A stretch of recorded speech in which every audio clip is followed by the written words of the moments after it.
It's me again, Angela Jobog, at welcome back sa ating YouTube channel! At kung bago ka pa lang sa ating channel, make sure na click mo na ang thumbs up button, subscribe button, pati na rin ang notification bell button para mas ma-update ka sa ating mga susunod pang videos. And for today's video guys, ay isa na naman pong collaboration with another online shop or another small business, which is yung levana.ph. At sila po ay isang online shop na nag-reach out sa akin na gumagawa ng mga fake nails, guys. Yes, fake nails. And alam naman natin na usong-uso ngayon yung mga fake nails dahil nga may iba na ayaw lumabas, natatakot lumabas. May iba naman na sobrang namamahalan sa service sa salon or sa labas para magpagawa ng kanilang mga nails. Pero itong online shop na to, ayan, gumagawa sila ng mga fake nails. And ito na nga guys yung kanilang PR kit, ayan. So, napaka-cute nito nung dumating sa akin dahil alam niyo, meron pa siyang ribbon, ganyan. Tapos, kapag binuksan mo siya, ayan ang laman niya guys. Meron siyang yung kanilang sinasabi ko sa inyong fake nails. So, una, meron sila nitong kanilang mga freebies. Meron silang mga sing-sing, ayan. Tapos, meron mga stickers, tsaka extra glue. Tapos, meron din silang mga thank you card. Ayan, may letter sila dito sa akin sa likod. Thank you po. Tsaka ito, yung kanilang mga thank you card pa. And doon sa box, meron pang 2 box pa na nakalagay, which is ito sila. Ayan. At sa isang box, guys, merong yung sinasabi ko sa inyo kanina na fake nails. 2 fake nails ang nakalagay sa isang box nila, guys. Ito yung una. Sobrang cute ng mga designs nila. And ito yung laman ng pangalawang box. And kung akong tatanungin, mas prefer ko na ngayon ang maglagay nga ng fake nails kasi hindi na ako masyado mahilig magpahaba ng kuko kasi ang dami kong ginagawa dito sa bahay. Una-una sa lahat, ang bilis niyang masira. Hindi sa akin tumatagal na ngayon yung mahabang kuko. Tapos kapag nilagyan mo naman siya ng yun nga, nail polish, ang bilis ding masira sa akin kasi nga ang dami kong ginagawa. Para sa akin, okay na merong mga fake nails na ganito na magagamit natin.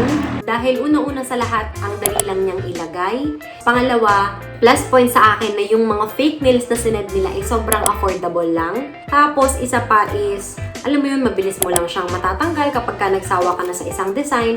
Mabilis mo lang siyang mapapalitan ng isa pang design and di mo nakakailanganin pa magpahaba ng kuko, ganyan. At saka gumastos nga ng mahal.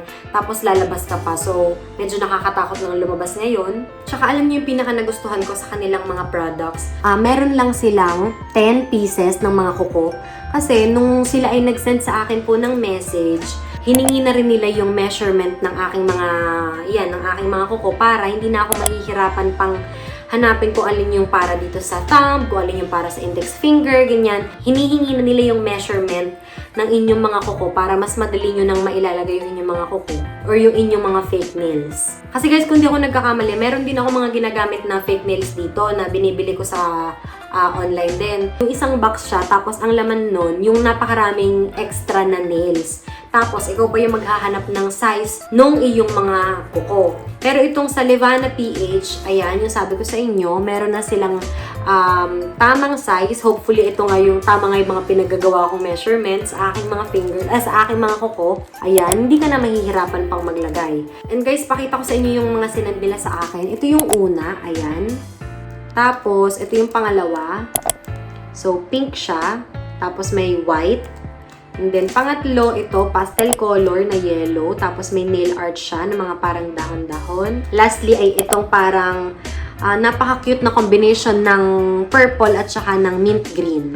Ayan. Saka, nung nag-message sila sa akin, tinanong na rin nila ako kung ano yung prefer kong design. Ganyan, sabi ko, mahilig ako sa mga pastel na kulay. Tapos, na-achieve naman yung mga pastel na colors. Tsaka, mahilig din ako sa mga neutral shades. Kaya, ayan, yung lahat ng sinend nila sa akin ay gusto ko. So, thank you so much, levana.ph, para sa mga fake nails ko na magagamit ko talaga, as in magagamit ko talaga. Pagka nag-film, pagka may pupuntahan na kung ano mang event, ganyan. Guys, nakalimutan kong sabihin kanina na sa isang box, bukod dito sa 2 nails na laman, may laman pa siyang 2 glue, ayan, extra glue. In fairness, 2 ang glue na kanilang binigay.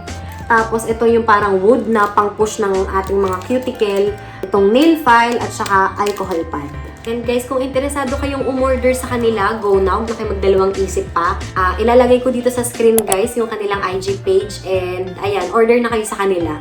At kung interesado kayong malaman kung paano ko nilalagay itong mga fake nails na to dahil yun naman ang main point ng ating video, huwag natin itong patagalin pa. Please keep on watching. So, ayan guys, kung makikita nyo yung aking mga kuko, sobrang liliit talaga nila. At kung hindi ka magpapahaba ng kuko, hindi siya magandang lagyan ng nail polish. Kaya, blessing in disguise na merong mga naimbento na mga fake nails na yan. So, pwede na akong maglagay ng kahit anong design sa aking mga kuko nang hindi nagpapahaba ng mga kuko. Bago natin simulan, papakita ko muna sa inyo kung paano ko pine-prepare yung aking mga nails bago ko ilagay yung mga fake nails. So, nakikita nyo guys, itong part na to. Yan yung ating tinatawag na cuticle. Yan, yung mga nandyan. So, ang gagawin natin dyan guys, ipupush natin siya lahat para mamaya, mas natural tingnan yung ating fake nails. Hindi mahahalata na yung nasa kuko ninyo is fake nails lang. So, ipupush natin siyang ganyan para mas maganda yung lapat ng nails kapag nilagay na natin siya mamaya. Ayan guys, so napush ko na lahat ng cuticle ng aking mga kuko.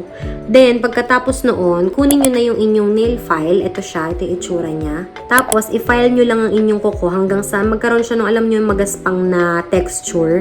Kasi mas makakatulong yun para mas kumapit yung glue o yung pandikit na meron yung fake nails nyo. Kaya, ang gagawin natin is ipa-file natin ng ganyan yung ating nails.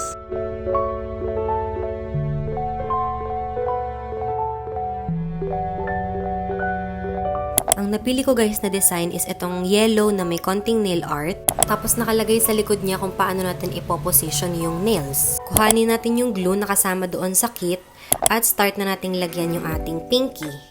Kunin ko lang itong for pinky na fake nails at ilalagay ko na siya doon sa part na nilagyan ko ng glue and press it for 10 seconds. At ayan, meron ka na kaagad sobrang gandang fake nails. At ganun lang din guys ang gagawin ko dito sa aking ring finger, kagaya ng ginawa ko doon sa pinky natin. At ayan, ipipress ko lang uli siya within 10 seconds. And tada! Meron ka na kaagad nails na sobrang ganda.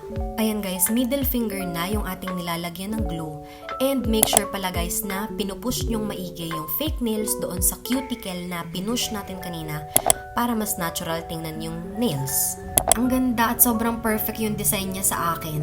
Malapit na kaagad nating matapos guys yung ating fake nails and sobrang cute ng kanyang outcome.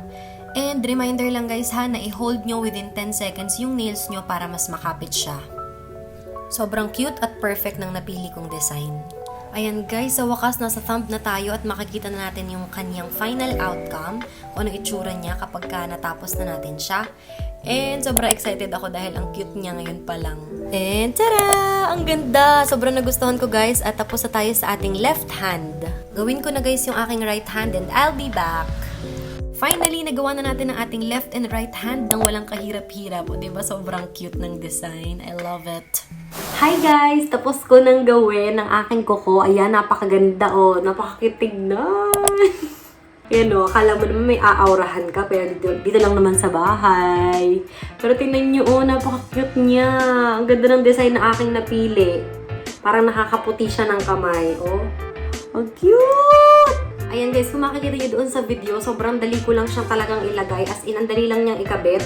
And parang in less than 30 minutes, meron ka ng instant kuko. Kung ayaw mo na sa kanya ng araw na yun, pwede mo na rin siyang tanggalin. O kaya palitan kung nagsasawa ka na sa ganitong design, halimbawa. And ayun, nagkaroon ka ng gantong kagandang kuko sa sobrang murang halaga lang. As in, 129, 149 pesos. Sulit na yun dahil sa akin, ang ganitong kuko is nagtatagal siya ng mga 5 days, ganyan. After nyo siyang ilagay, bigyan nyo lang ng mga 3 oras bago kayo magbasa ng kamay, ganyan. Para hindi madaling matanggal yung mismong fake nail sa inyong kuko. Sobrang cute niya, oh.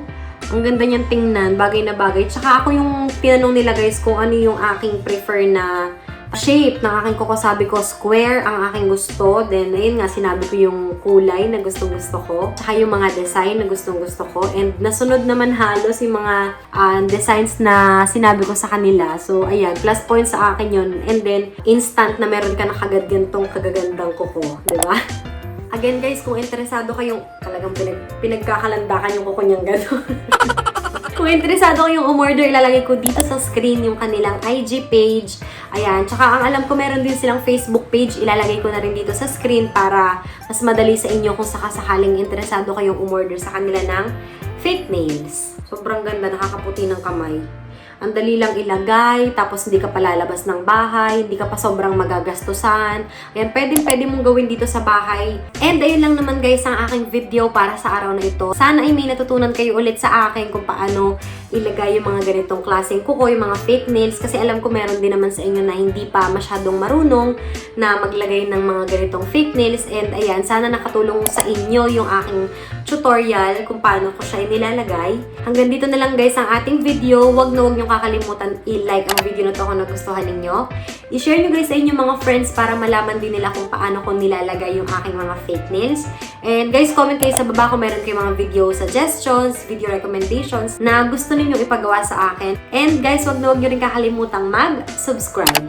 Maraming salamat guys sa panonood and I'll see you on my next videos. Bye!